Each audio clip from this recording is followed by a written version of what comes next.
Assalamualaikum warahmatullahi wabarakatuh. Ini presentasi dari kelompok kami, yaitu kelompok 1, yang anggotanya terdiri dari Mara Salsabila, Intan Siti Nurjanah, Siti Fadilah, Andrian Septiandi, Yunus Abdurrahman, dan Arif Muhammad Rizki. Materi yang akan dipresentasikan oleh kelompok kami yaitu sumber hukum Islam yang mutafak atau disepakati, yaitu Al-Quran. Pengertian Al-Quran.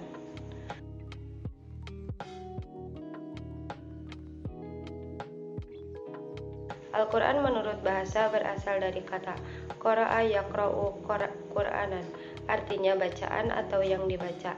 Sedangkan secara istilah, para ulama usul fikih mengemukakan bahwa beberapa definisi sebagai berikut. Menurut Safi Hasan Abu Thalib, Al-Quran adalah wahyu yang diturunkan dengan lafaz bahasa Arab dan maknanya dari Allah Subhanahu wa Ta'ala melalui wahyu yang disampaikan kepada Nabi Muhammad SAW yang merupakan dasar dan sumber hukum utama bagi syariat. Yang kedua yaitu menurut Abu Zakaria.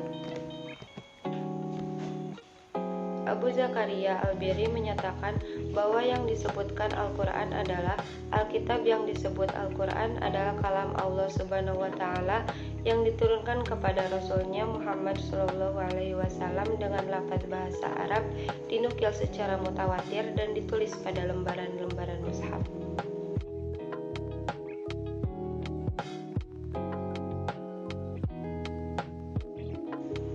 Dari ketiga definisi pengertian tersebut dapat ditarik sebuah kesimpulan bahwa Al-Quran merupakan wahyu Allah yang diturunkan kepada Nabi Muhammad dengan menggunakan bahasa Arab yang dinukil secara mutawatir.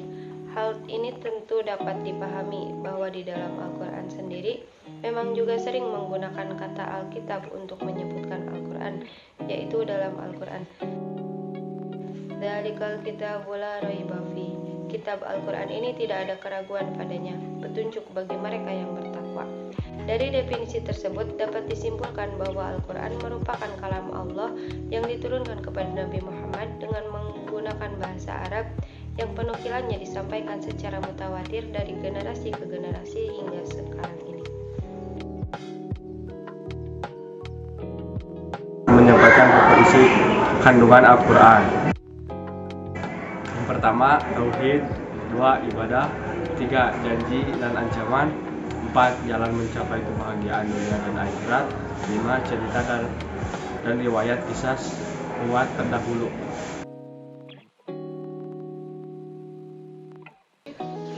Dasar kehujahan Al-Quran dan kedudukan sebagai sumber hukum Islam. Al-Quran merupakan sumber hukum utama dalam Islam dan menempati kedudukan pertama dari sumber-sumber hukum Islam yang lain. Ia merupakan aturan dasar yang paling tinggi. Semua sumber hukum dan ketentuan norma yang ada tidak boleh bertentangan dengan isi Al-Quran.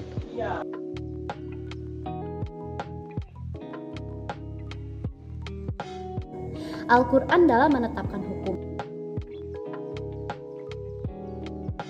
Yang pertama, tidak memberatkan, sebagaimana firman Allah dalam Al-Quran surah Al-Baqarah ayat 268. Yang kedua, meminimalisir beban.